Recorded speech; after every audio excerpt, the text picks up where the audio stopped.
Desde el río Bravo del Norte hasta Tierra del Fuego. Mosaico geográfico de climas, vegetación y paisajes. La mayor diversidad étnica mundial con una gran riqueza multicultural. 20 naciones y 7 dependencias se encuentran en Concierto para Disentir, el panel radial para pensar y analizar los temas latinoamericanos. Todos los martes de 8 a 9 de la noche por la UD 90.4 FM Estéreo, la verdadera alternativa de la radio.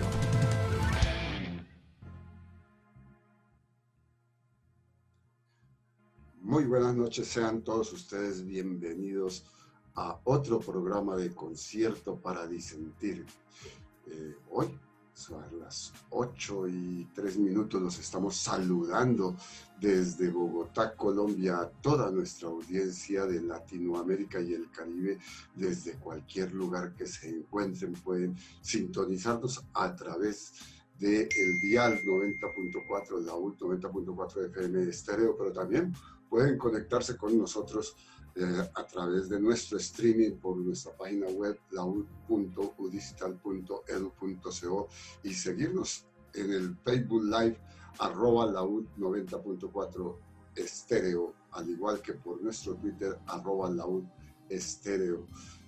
Los invitamos a que nos sigan en nuestras redes sociales. En Facebook nos encuentran como @concierto para disentir laud, @ciudadanosx. En Instagram estamos @concierto para disentir.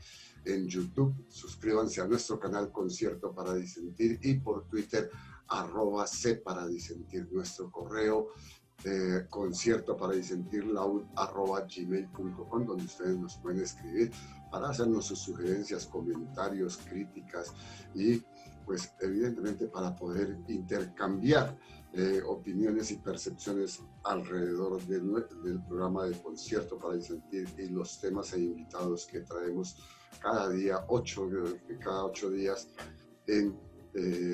para llevarles a ustedes el mejor análisis académico de los temas y problemas de América Latina y el Caribe. La profesora cubana Lisandra Cordero Durán afirma que la comunicación se configura en lo social y es un espacio de configuración de lo social. En los propios procesos comunicativos, la sociedad toma sentido a partir de la interacción entre los individuos y las instituciones que la forman, jugando un papel fundamental en tiempos de crisis. Saludamos a esta hora de la noche a nuestra querida compañera Sandra Castro. Sandra, muy buenas noches. Muy buenas noches, mi querido Jorge David, y por supuesto muy buenas noches a todos nuestros oyentes de Concierto para Disentir, que todos los martes siguen cumpliendo esta cita en este panel radial académico que trata los problemas de Latinoamérica y el Caribe. Y como bien lo decías, pues este confinamiento global por la crisis sanitaria de la COVID-19 nos ha llevado a comprender que una de las mejores herramientas para enfrentar y mitigar estas dificultades, pues es la comunicación. Y en gran parte el escenario de la comunicación masiva, donde nos encontramos medios tanto análogos como la radio y digitales. Los retos han sido de gran proporción porque los medios de comunicación han tenido la responsabilidad de aportar a la calma, a la concientización y al autocuidado, aunque haya ejercicios más ejemplares unos que otros. Entre los medios, la radio ha cobrado mayor relevancia y hoy existen nuevos espacios creados por las emisoras para dialogar, interactuar, informar y, por supuesto, educar al oyente en esos formatos que han sido diversos y que se han posicionado nuevamente. La radio, en su función transformadora de ciudadanías, de transmisiones, de manifestaciones culturales y de manifestaciones también artísticas, ha sido una constructora también de opinión pública, y a su vez se ha permitido los escenarios de narración de todo tipo de historias de una Colombia que asume enormes retos y nuevas oportunidades a partir, Jorge David, de esta crisis.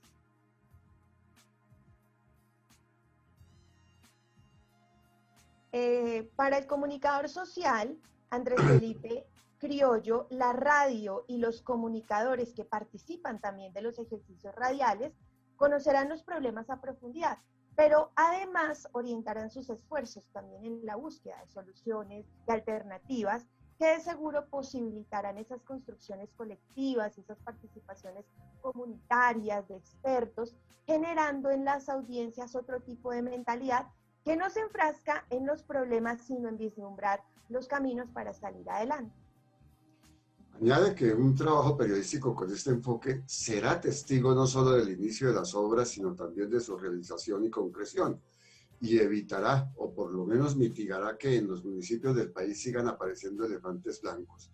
Así la comunicación trasciende a la información y se pueden promover verdaderos cambios e innovaciones sociales.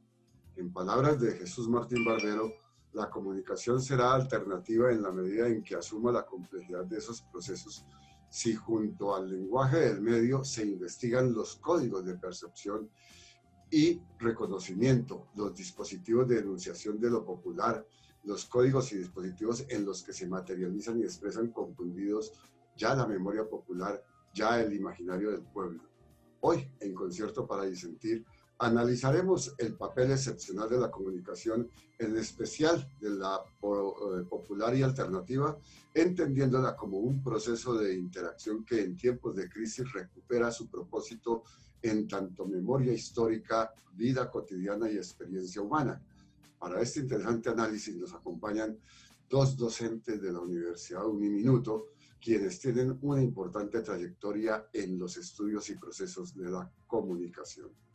Saludamos a esta hora de la noche a Mónica Patricia Perazzi. Ella es argentina, licenciada en Comunicación Social de la Universidad Nacional de Jujuy, especialista en comunicación educativa y estudiante de maestría en comunicación y educación en la cultura de la Uniminuto. Ha tenido a su cargo proyectos de patrimonio cultural, comunicación, educación popular, género y comunicación educativa, y actualmente es docente de Uniminuto en los programas de comunicación social, periodismo, tecnología en comunicación gráfica y trabajo social, además de liderar el semillero Enraizando Huellas, con estudiantes en opciones de grado que han logrado llegar a eventos nacionales e internacionales. Mi querida Mónica Patricia, es que me había acostumbrado en el chat al Moni. Mónica Patricia, muy buenas noches y bienvenida a Concierto para Disentir. ¿Cómo están? Muchísimas gracias a ustedes por la invitación y nada, Moni está bien. Mejor el Moni que el Mónica Patricia, porque Patricia no es mío. Pues bienvenida, Moni, y muchas gracias por haber aceptado nuestra invitación y estar acá para compartir este momento.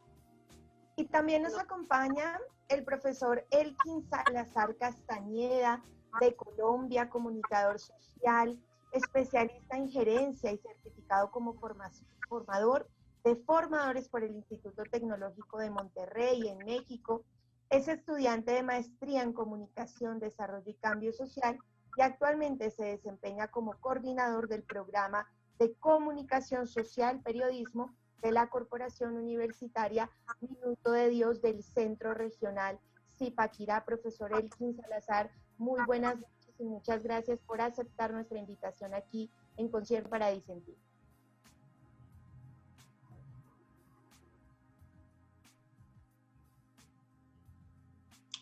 Elkin, muy buenas noches, bienvenido a Concierto para Disentir.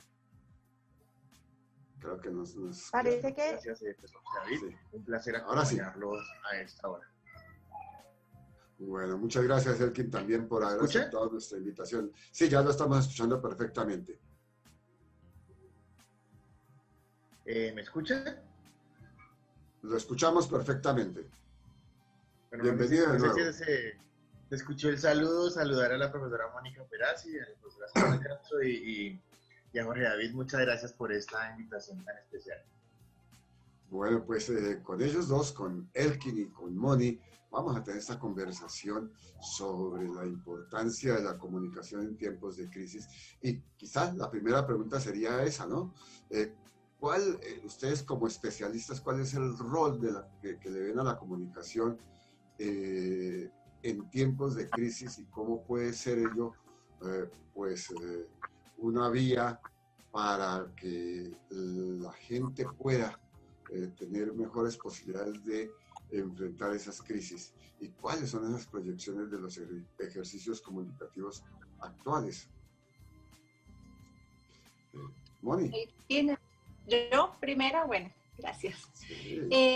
Bueno, pensándolo así como a grandes rasgos, ¿no? Yo digo que la comunicación en este momento en particular ha tenido una bifurcación y tiene como dos fuertes de acción. Primero han crecido las relaciones interpersonales, independientemente de que han disminuido los encuentros, ha crecido la comunicación en diferentes medios y esto ha hecho que se potencien los medios como una forma de socialización y de actuar a nivel comunitario, y creo que eso es como un ejercicio que se va a mantener. Y por otro lado, digamos, los medios también asumen un papel supremamente importante en este confinamiento, digamos que no es total, pero que es considerable, en visibilizar y hacer públicos actos como de que de alguna manera en otra circunstancia, en otra situación podrían pasar desapercibidos, y que los medios potencian esa comunicación y hacen que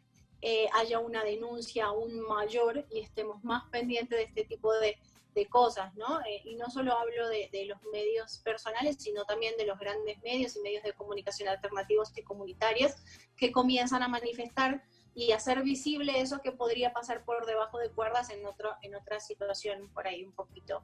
Creo que este es como la importancia de la comunicación en estos dos puntos. Son dos puntos que en realidad son complementarios y que hacen que la comunicación en este tiempo de crisis sea como realmente un salvavidas, ¿no? Como lo decían, un salvavidas de no dejarnos enfrascar en nuestro contexto, en nuestra situación, en nuestro hogar, en el caso de los que pueden quedarse en el hogar, sino ser mucho más participativos a nivel social, porque nos está de alguna manera, aunque suene contradictorio, acercando a estos contextos, ¿no? Entonces, pues creo que por ese lado podríamos darle como una importancia mucho más grande a la comunicación y mucho más abierta en este momento, ¿no? Entonces, Elkin, en medio de esta crisis es paradójico. Le hemos decretado muchas veces la muerte a la radio. Muchas veces, que cuando llegó la televisión, que con el cine, que con la internet, que con el hecho de la playlist ahora, las plataformas musicales, etc. Y sin embargo, la radio se mantiene, se revitaliza. ¿Cómo es que la radio puede sobrevivir dentro de estos nuevos paradigmas que se están formando en la comunicación? ¿Qué es lo que hace que la radio sea tan cálida frente, por ejemplo, a las plataformas y a las mismas otras formas de comunicación? Bueno, pues si evidentemente le preguntamos a los apasionados de la radio, vamos a decir que la radio no ha muerto nunca y no vamos a permitir que se muera. Digamos que hay un ejercicio ahí cálido a través de la radio por varias razones. El primero, pues el valor simbólico que ha tenido en nuestras comunidades, ¿no? Recordemos que la radio, antes que la televisión, se encargó no solamente de informar, sino de entretener. Y en este preciso momento de crisis, la radio ha jugado un papel fundamental, digamos, en términos de información. Volviendo un poquitico a la pregunta que le formulaban a la profesora Mónica cuando pensaba yo en esos elementos de la crisis, evidentemente hay que entender que una crisis se da, o sea, una crisis es un cambio no controlado, ¿sí? Que ha sido como la palabra clave en toda esta pandemia, y no estábamos preparados para eso. Y ahí quiero sumarme a lo que estaba narrando la profesora Mónica Perazzi para decir dos cosas especiales respecto del papel que juega en este momento la comunicación en tiempos de crisis y el papel que juega en este momento la radio, que tienen que ver con dos aspectos especiales. Primero, con lograr una estabilidad personal, ¿sí? La radio juega un papel fundamental como vehículo de información y de cohesión social, y dicho eso, esa estabilidad personal va a lograr de alguna forma que tengamos un equilibrio social, ¿no? Si nos damos cuenta, esto ha generado eso ha generado unos desequilibrios entre grupos de personas. Y uno de esos obviamente son las audiencias versus lo que emite el Estado. Así que estando, digamos, tanto tiempo dentro de nuestras casas, la radio se puede convertir en un vehículo muy interesante para tratar de lograr esa cohesión en tiempos de cambio social. Una de las preguntas, digamos que para seguir un poco esta línea que el profesor Elkin plantea, que nos gustaría hacerle a la profe Mónica también, es cuál es el horizonte entonces hoy en día de la radio, pero una radio educativa. ¿Cómo pensarnos hoy, si ya no caímos, como dice Jorge David, en el abismo de que la radio definitivamente no se va a acabar, más bien como que vemos que llegó para quedarse, porque como lo mencionábamos en el título de nuestro programa, al final pareciera que se convierte en un salvavidas, ¿no? ¿Cuál es ese papel de la radio educativa y cómo generamos hoy procesos de radio educativa que además estén de acuerdo con las exigencias de un mundo que combina los elementos análogos y los elementos también digitales de la radio? ¿Quién va ahora? ¿Yo? ¿Elkin? La Mona.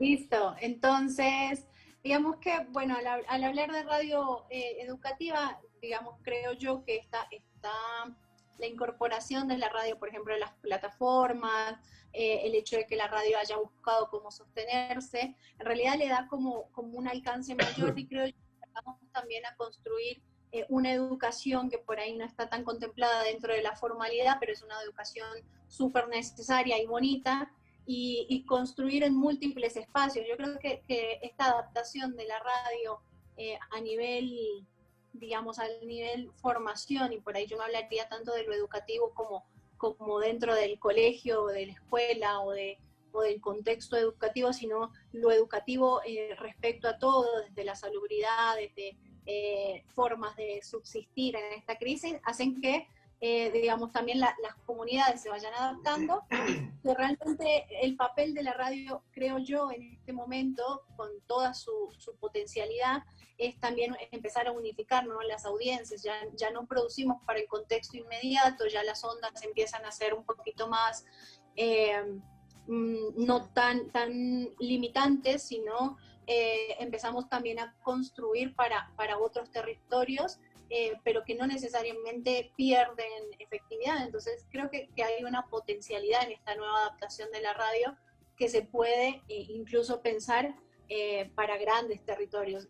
Sin ir más lejos, yo creo que cuando empezamos a pensar un producto, a veces lo hacemos desde una pequeñez y logra un alcance que no imaginamos y que tiene un impacto gigante. Yo siempre lo he planteado y creo que la radio potencia eso. Comenzamos a construirnos en este medio como personas comunicantes que van a trascender fronteras, y me parece que la radio va hacia allá, de hecho ya lo ha conseguido, y que esta potenciación por los medios digitales hace que las fronteras sean cada vez más amplias, ¿no? Elkin, ¿a ti qué opinión te merece esta situación dual, ¿no?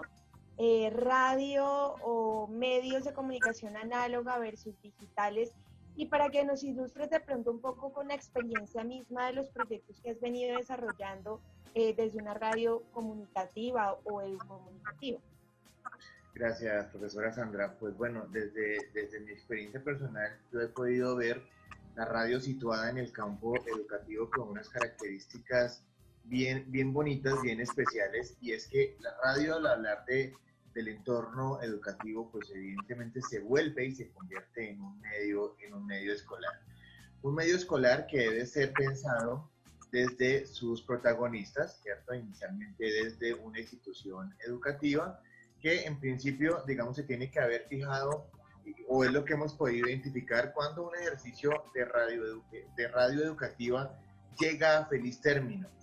Primero, cuando la institución le da esa capacidad y esa libertad editorial a ese medio escolar, para poder tener sus propias discusiones, para poder tener sus propios escenarios de de diálogo y de debate, sin tener un ejercicio controlado de qué temas se pueden o no tocar al interior de esos espacios comunicativos, que tiene que ver obviamente con no coartar esa libertad de expresión.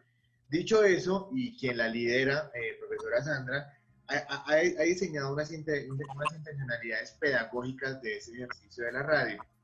Y creería yo que a partir de eso, el aporte más significativo hoy del ejercicio de la radio es que le da voz al profesor, le da voz al estudiante, y actualmente lo que viene pasando de una forma muy significativa es que también le da voz al padre de familia. Entonces se van generando unos discursos de construcción de contenidos que van a resultar circulando a través de la radio, y esa es la otra característica. La radio, que iba única y exclusivamente antes en una elección muy análoga a través de una señal, pues una antenita para decodificarlo, pero la radio hoy que migra, como marcaba la profesora Mónica Perazzi, a diferentes plataformas. La radio que puede arrancar en un ejercicio análogo y termina en diferentes plataformas a disposición y gusto de la audiencia. Entonces, hoy siento que la radio tiene esa capacidad, digamos, a diferencia de otras estrategias comunicativas, la radio tiene la capacidad de adaptarse a múltiples medios, ¿no? Entonces,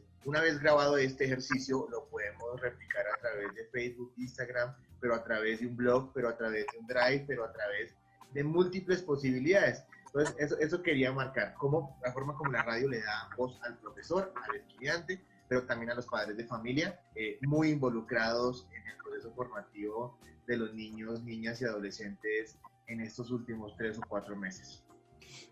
Aprovechemos, Elkin, lo que tú estás diciendo, haciendo referencia a lo que Mónica ha expuesto, que es esa radio que, siendo analógica, utiliza también hoy en día pues la vía digital a través, por ejemplo, del streaming, ¿no? Lo que hacemos nosotros ahorita, por ejemplo, con el Facebook Live. ¿Qué diferencias podrían ustedes señalar en el impacto? ¿Qué diferencias hay en el impacto entre esas dos modalidades?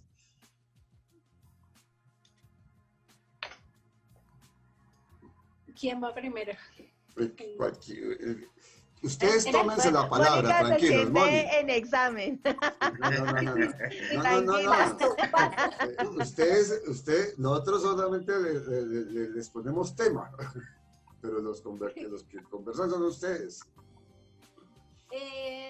Bueno, me voy a servir de empezar entonces. Creo que un poco el impacto es que juega con, digamos, al tener doble plataforma, juega un poco con lo generacional, entonces es un poquito más incluyente en cuanto a la audiencia en sí, entonces la audiencia es mucho más completa, y lo que yo decía en un principio, y creo que esa es la mayor fuerza, esta capacidad de adaptación a las diferentes audiencias, a las diferentes generaciones, hace que también sea mucho más amplia. Entonces la frontera ya no es solamente territorial, que es un poquito lo que se va acabando al meternos en internet, y ya nos puede escuchar cualquier persona de cualquier espacio, y la comunicación educativa entra en esa dinámica de potencialidad, incluso para el intercambio de experiencias. O sea, un colegio hoy puede jugar o puede entrar en construcción con colegios en otros espacios, sino también que los sujetos que pueden interactuar también es una frontera que empieza a expandirse, y entonces en el proceso, como decía el profe, y en eso también creo que entra mucho, entran a construirse, digamos, desde diferentes generaciones, empiezan a ser más participativos otros actores que quizás en una educación un poquito más cerrada en el espacio escolar, ¿sí? Hablando de la escuela como edificio, era un poquito más, como de alguna manera un poquito más restringido. Ahora creo que es, y sigo insistiendo, el impacto está en la ampliación de estas fronteras, que yo por ahí me pego mucho a Barbero, que es ensanchar ese territorio que era tan cerrado en algún momento, y que ahora se abre no solamente en terreno, sino en actores participantes. Elkin, ¿tú cómo ves las diferencias entre el impacto que genera las ondas hercianas y la que se genera cuando se utiliza las plataformas.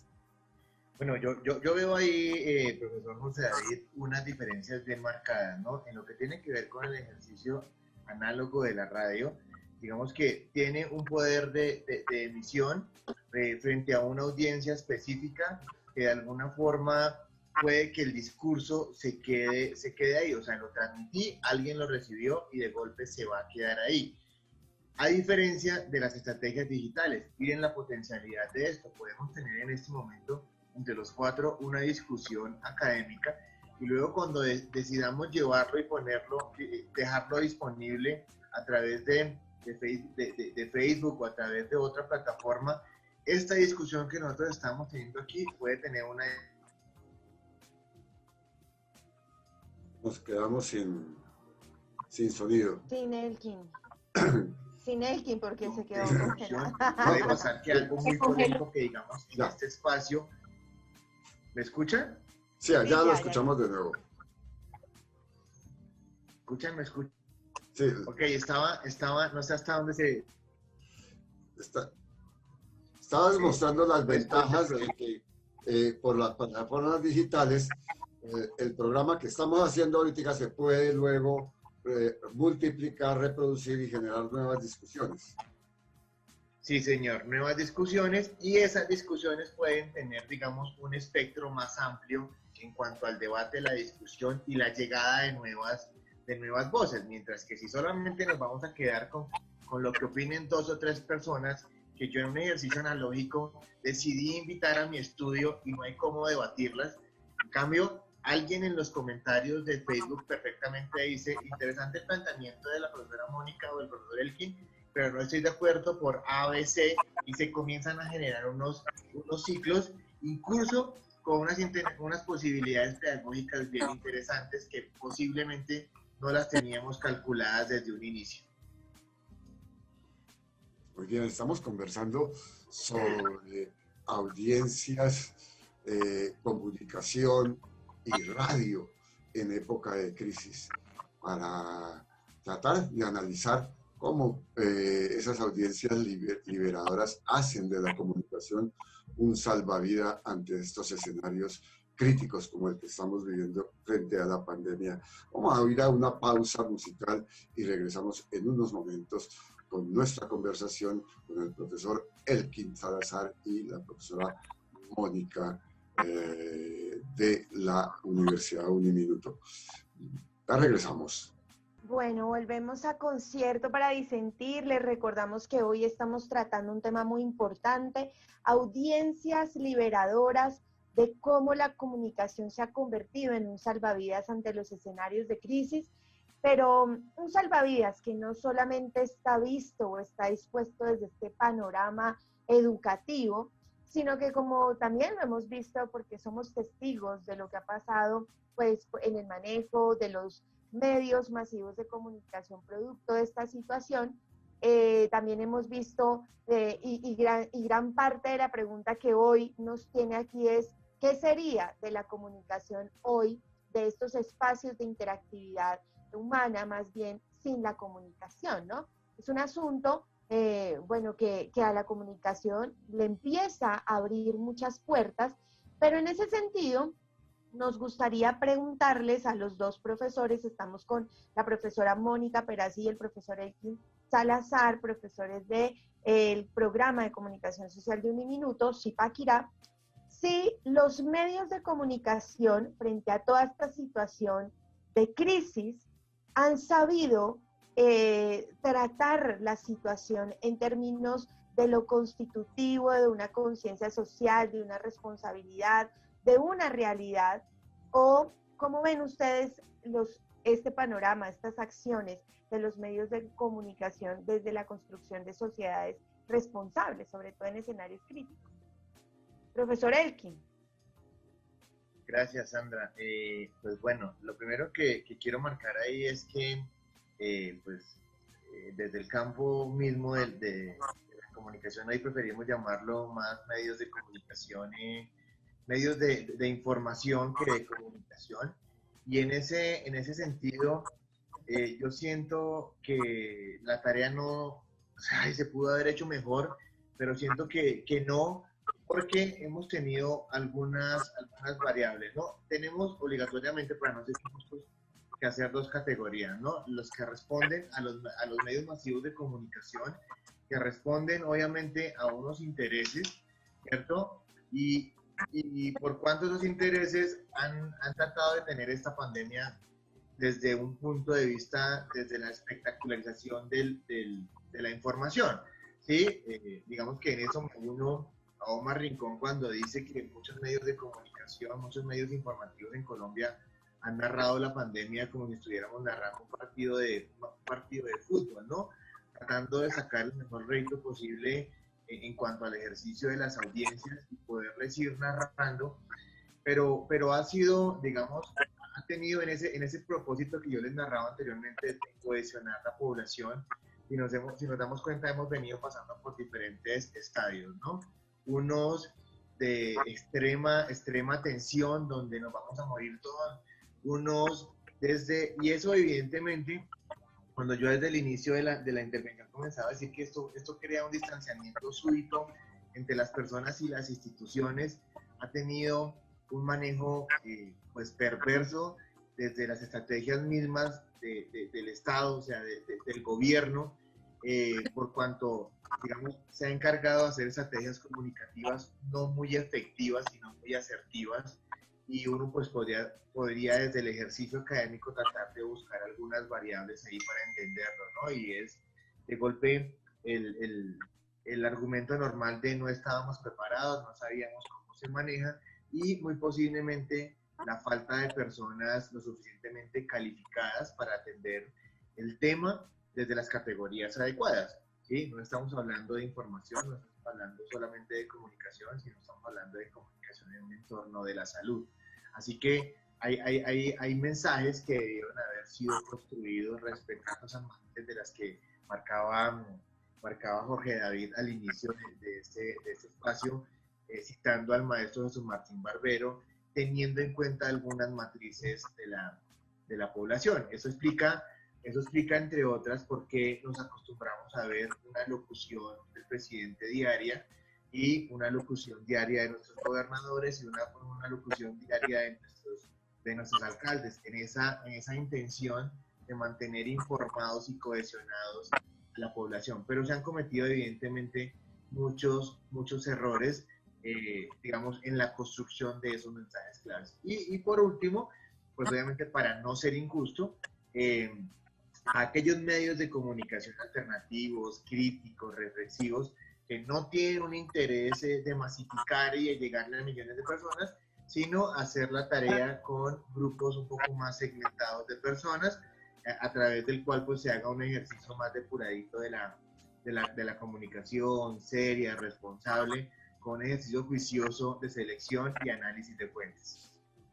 Profesora Mónica, ¿qué tan creativos han sido los medios de comunicación, tan creativos y tan propositivos en este tema de construir una conciencia social sobre la realidad de la crisis, de la pandemia?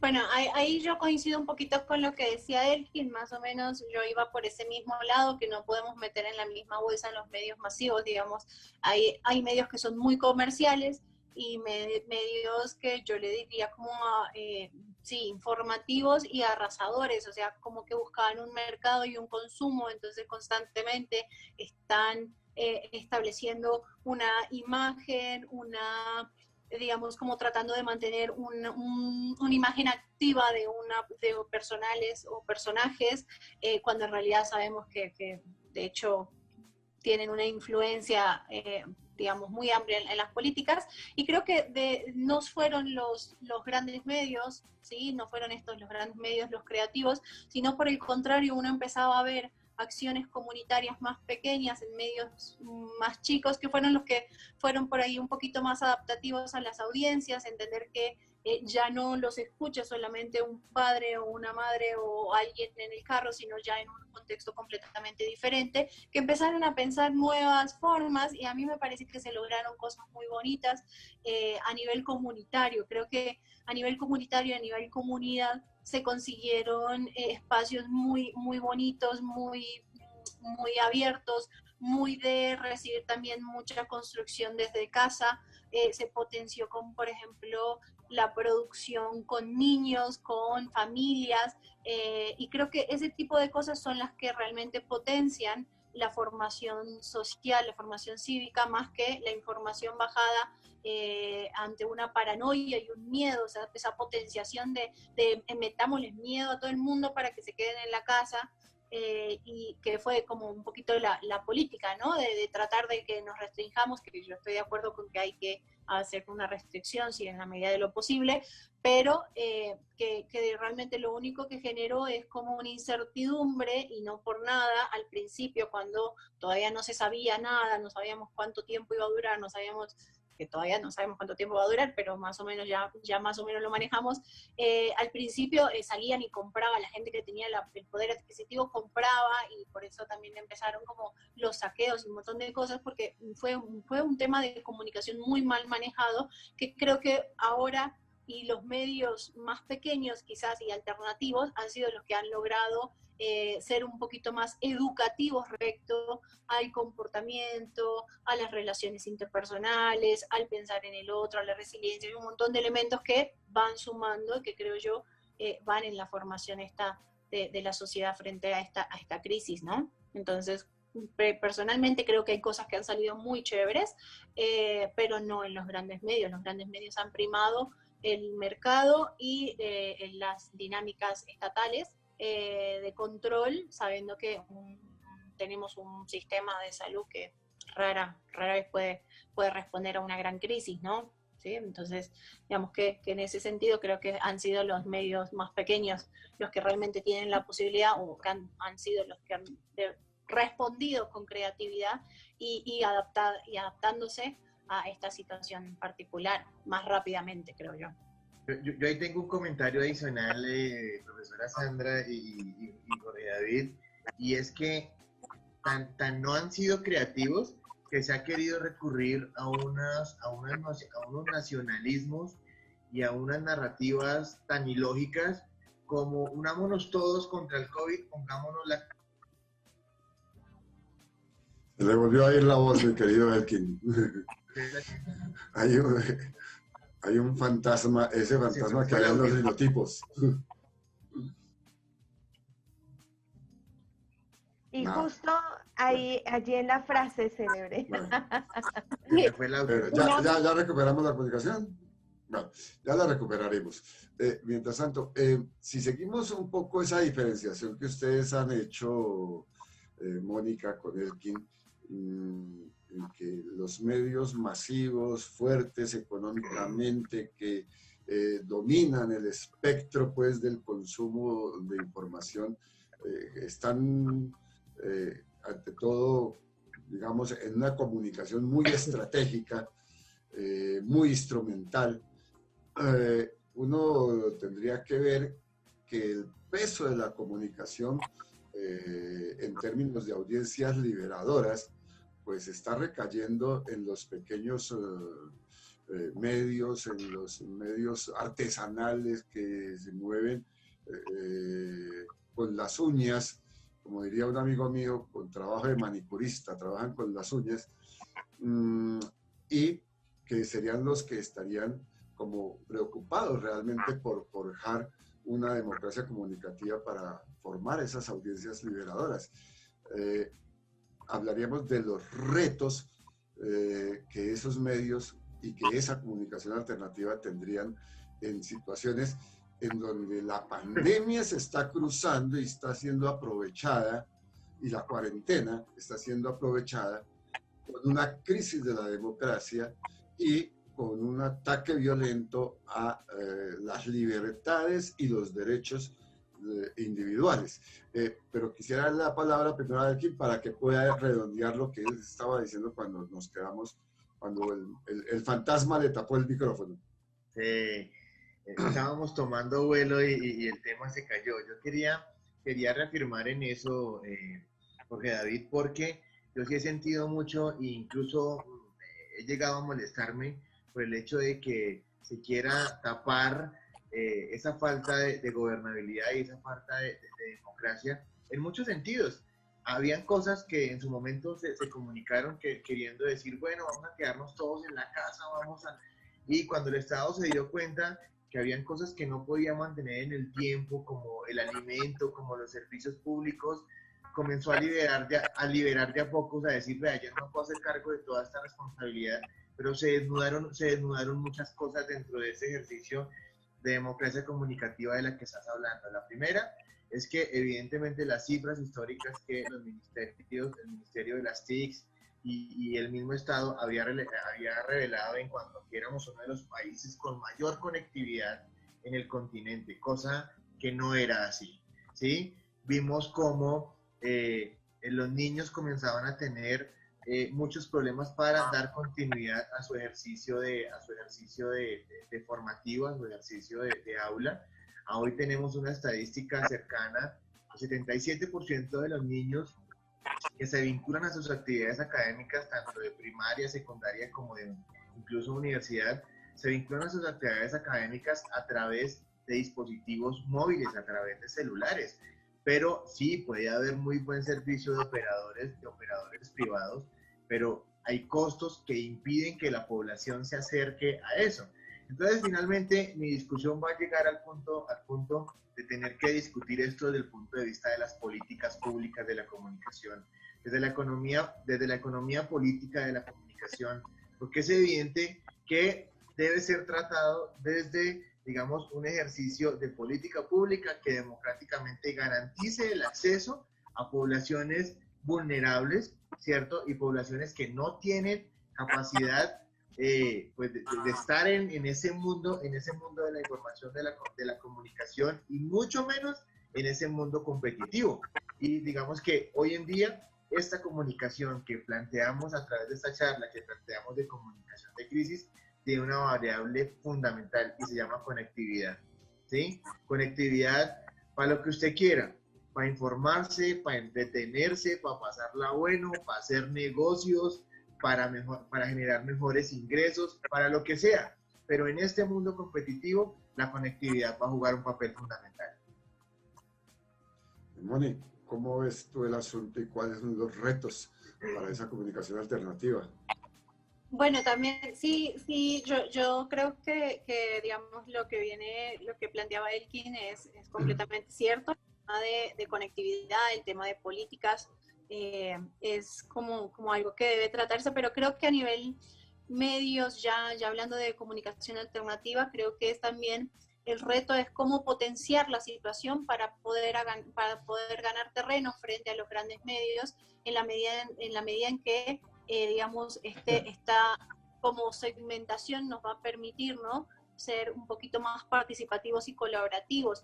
Digamos que esta crisis ha destapado y ha visibilizado muchas brechas, y en este momento siento yo, y corríjanme si por ahí quizás soy yo solamente, pero yo siento que hay como que la gente está muy inconforme y con necesidad de salir, con necesidad de expresar, con necesidad de participar en nuevas dinámicas, y eso se va a ver potenciado, y creo que el reto es cómo los medios alternativos pueden asumir esto para potenciarse a sí mismos, porque realmente es donde vamos a encontrar las soluciones. Los grandes medios ya nos han demostrado que responden a unas dinámicas de mercado y que digamos, lejos está de el bienestar, digamos, social, y que eso hay que trabajarlo, pero los medios y la comunicación alternativa veo yo en esa potencialidad, ¿no?, de cómo hacemos para que esta situación nos pueda, de alguna manera, digamos, contrarrestar estos medios que son tan lejanos cada vez más a las comunidades, ¿no?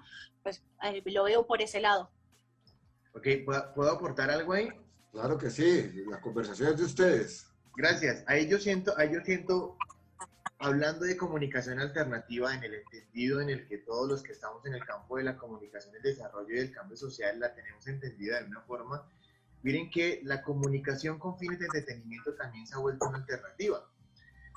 Veamos cómo, hablando obviamente de las industrias culturales, cómo ha crecido la afiliación a plataformas como Amazon Premium, a Netflix, a Disney, ¿cierto? Porque de forma alternativa algunas audiencias están buscando contenidos complementarios. Pero ¿para dónde voy?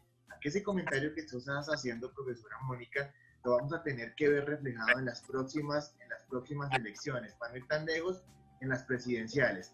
Porque una de dos, o las audiencias terminaron por alejarse de las discusiones políticas, de esto ya se echó a perder, ni para qué ir a votar, ya, digamos, todos en nuestro mundo de interacción y de comunicación, y puede estar reventando, todo esto puede estar, digamos, estallando en un ejercicio en el cual la gente no quiere hacer parte de las discusiones políticas y poner sobre la mesa discusiones profundas de hoy. Mucha gente salió a las calles en un acto de desobediencia y otros salieron muchos a las calles porque obviamente si no hay democracia económica, queridos compañeros, ¿cierto? La democracia económica va a dificultar la democracia política y si no hay las anteriores, mucho menos va a haber democracia comunicativa.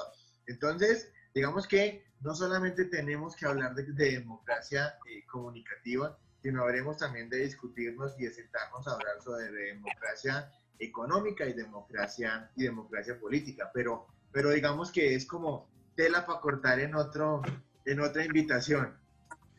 Bueno, queda planteada una segunda parte porque cuando ya calentábamos motores, cuando ya estábamos en lo mejor de la conversación, pues se nos acaba el tiempo y queremos agradecerle a Mónica Erasi por habernos acompañado, por haber aceptado nuestra invitación y por habernos aportado sus reflexiones sobre este tema tan importante en una época como en la que estamos, no solo por la crisis de la pandemia, por el mismo siglo en el que estamos. Mónica, muchas gracias. No, gracias a ustedes. Muchísimas gracias por el espacio.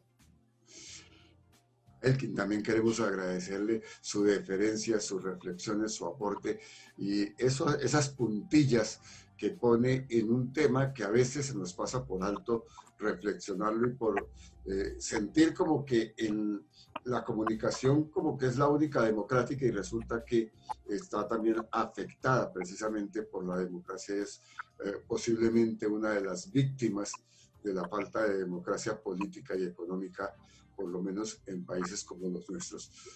Elkin, muchas gracias por habernos acompañado. No, muchísimas gracias a ustedes por la invitación. Este tipo de espacios son importantísimos y a todos aquellos que nos dedicamos al ejercicio académico, a acogernos con uñas, manos y todas las herramientas que podamos para hacer un ejercicio de pedagogía crítica con nuestros estudiantes, porque si estamos hablando de crisis, vamos a salir con unas crisis mucho más grandes, digamos, de esta pandemia, porque los que se dedican al ejercicio grande, desde los monopolios de la comunicación, se están dando el lujo de crear mensajes a su acomodo sin nadie que les haga contrapeso. Así que esos espacios son muy importantes y mucho más importantes los del aula de clase. Bueno, muchas gracias a ustedes. Igualmente, les recordamos que las conclusiones de nuestros programas siempre los estamos rodando por nuestras redes sociales, así es de que atentos a esas conclusiones de este tema que es bien importante. Agradecemos a los estudiantes del Semillero de Investigación Ciudadanos X de la Corporación Universitaria Minuto de Dios en la investigación, Paola García y Catalina Boza, en el manejo de nuestra base de datos, Tatiana y Guerrero, en el diseño de imagen, publicidad y redes sociales, Gabriel Alvarado, Gilmer León y John Briceño, en el sonido y coordinación de la plataforma Zoom, Mauricio Peñalosa, en la producción y conducción, Sandra Castro, dirección y conducción de Jorge David Sánchez. Síganos por nuestras redes, conéctense con nosotros a través de ellas. En Facebook nos encuentran como @concierto para disentir la UD, @ciudadanosx. En Instagram aparecemos como @concierto para disentir. En Twitter, @c para disentir. Suscríbanse a nuestro canal en YouTube, Concierto para Disentir. Desde mañana podrán ver este programa en diferido en nuestro canal y también en Instagram. Y recuerden nuestro email, conciertoparadisentirlaud@gmail.com. A todos ustedes, muchas gracias. A toda nuestra audiencia en Latinoamérica y el Caribe. El próximo martes estaremos en punto de las 8 con otro concierto para disentir, con otros temas, con otros problemas de nuestra región, de Latinoamérica y el Caribe, y con otros invitados especialistas para que nos ayuden a pensar nuestra región. No se despeguen de nuestra programación y síganos aquí en la UD 90.4 FM Estéreo, la verdadera alternativa de la radio. Desde el río Bravo del Norte hasta Tierra del Fuego. Mosaico geográfico de climas, vegetación y paisajes. La mayor diversidad étnica mundial con una gran riqueza multicultural.